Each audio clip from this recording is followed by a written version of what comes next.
शुरू होता है हमें ऐना नाम की एक बच्ची दिखाई देती है जो कि अपनी सिस्टर से बालों में क्रीम लगा रही थी, लेकिन उसको अचानक से इचिंग होने लगी और पेन होने लगी। उसकी सिस्टर ने उसका बालों को धो दिया, लेकिन उस टाइम उसका क्रीम के साथ उसका बाल भी कुछ झड़ गए और उसकी वजह से उसके सर का स्किन पर निशान बन गया और उसको बहुत पेन हो रहा था।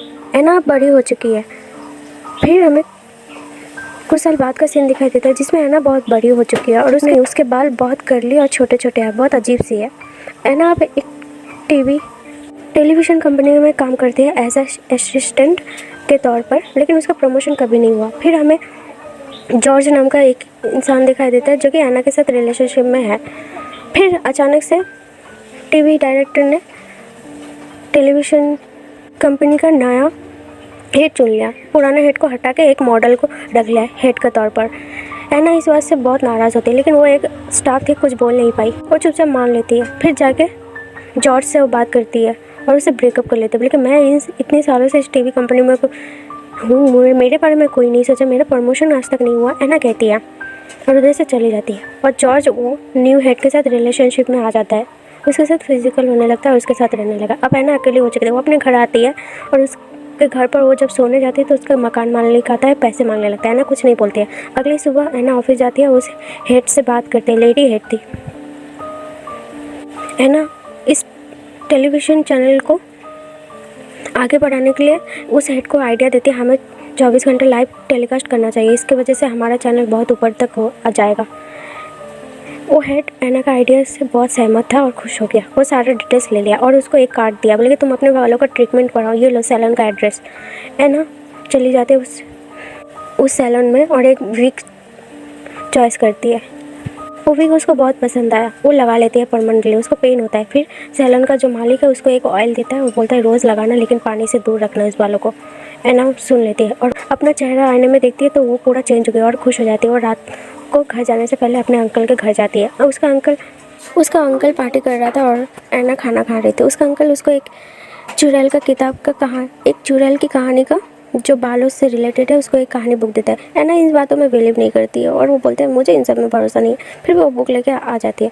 रात को वो जब बुक पढ़ती है तो उस बुक में लिखा था एक औरत आ रही थी, उसको एक पेड़ दिखा, उसमें बहुत सारे बाल हो गए थे। वो अपने उस बालों को तोड़ के अपने सर पर लगा ली, लेकिन धीरे धीरे बाल बढ़ता गया। वो आगे की कहानी पढ़ती, उससे पहले उसको नींद आ गया और वो उठ गई। अगली सुबह वो तैयार होकर ऑफिस गई। ऐना का नया लुक देख के सबको इसको देखने लगा। वो काफ़ी खूबसूरत लग रही थी, बहुत चेंज हो गई थी। फिर मीटिंग में ऐना की जो हेड थी वो ऐना का आइडिया लेके वो खुद का नाम बोलती है। ऐना इस बात से काफ़ी अपसेट हो जाती है। बोले सारा आइडिया मेरा था, लेकिन मेरा बात तक नहीं हुआ। इस कंपनी में मेरा कोई परवाह ही नहीं, मेरा प्रमोशन का बात आज तक नहीं चला।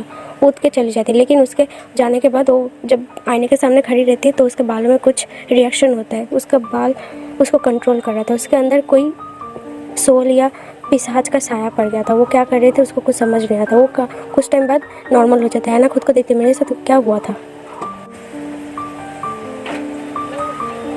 फिर उसको कुछ समझ नहीं आता। वो घर वापस चले जाते, लेकिन मकान मालिक फिर आ जाता है उसको पैसे मांगने के लिए। वो काफ़ी नशे का हालत में था और ऐना के साथ ज़बरदस्ती करने लगा, लेकिन ऐना उसको सीने में स्टैब कर देती है नाइफ से। लेकिन तभी उसका बालों का कंट्रोल आता है और उसके खून के जगह, जिससे खून निकल रहा था मकान मालिक का, उसके जगह वो बाल घुस के उसका सारा बॉडी का खून पी लेता है। ऐना देख के बहुत डर जाती है, बोले कि इसके साथ हो क्या रहा है। ऐना कुछ समझ नहीं आता है। ऐना को कुछ समझ नहीं आता है। वो मकान मालिक का डेड बॉडी उठा के डस्टबिन में डाल देता है। अगले सुबह पुलिस आता है, लेकिन पुलिस वालों को कुछ समझ नहीं आता ये मौत हुई कैसे। ऐना चुपचाप उधर जाके चली आई। फिर उधर जाके देखती है जॉर्ज और हेड का ब्रेकअप हो चुका है और जॉर्ज उसके पास फिर से आना चाहता है ऐना के पास। वो लोग जाता है एक रूम में, फिजिकल होने लगता है, लेकिन जॉर्ज बहुत खुश था इस बार में। वो बेड पर जाता है तो ऐना का बाल उसको पकड़ के चिपक के और ऐना को कंट्रोल करके जॉर्ज का सारा बॉडी का खून पी के उसको ये देख के ऐना बहुत डर जाती है। उधर से भाग आती है। भाग के वो अपनी आंटी के पास कॉल करती है और कहती है अंकल जो बुक दिया है मुझे सारा बात बताइए, उस बुक में क्या लिखा था। उसकी आंटी बताने लगती है कि एक औरत जा रही थी जंगल के रास्ते से, उसको एक पेड़ दिखाई दिया जिसमें बहुत सारे बाल लटके थे। वो बाल चुड़ैल के थे और वो पेड़ श्रापित था। वो औरत ने उस बालों को तोड़ के अपने सर पर लगा लिया। वो पेड़ में से बाल अपने सर पर लगा ली, लेकिन वो धीरे धीरे वो चुड़ैल उसके ऊपर सवार होने लगा उस औरत के ऊपर। वो सारा इंसानों को मार देता है और खून पी के वो बाल चमकने लगता है। और धीरे धीरे एक दिन ऐसा आया, वो बाल उस औरत को मार डाला फांसी पर लटका के। वो औरत मर गया, लेकिन वो काफ़ी सारे इंसानों को मार चुका था तब तक, है ना। ये सब सुन के डर जाती है और एक बस पकड़ के उस सैलून में को कटवा के वो बाल हटा देगी चुड़ैल के बालों से। वो शायद फिर नॉर्मल हो सकता है। और ऐना बोलते हैं मेरा बाल फिर से नॉर्मल कर दो, मेरा बाल, ये बाल हटा दो। जब सैलून का मालिक उसका बाल अजीब तरीके से रिएक्ट करता है और उस सैलून का मालिक को जिकोड़ लेता है और सारा खून पी के उसको मार डालता है। ऐना डर जाती है और उधर से भाग जाती है, ऑफिस चली जाती है। लेकिन ऑफिस का एक एम्प्लॉय बोलता है ऐना से, बल्कि बोलता है हमारा हेड कहीं चली गई है, अभी तुम्हारा 24 घंटे का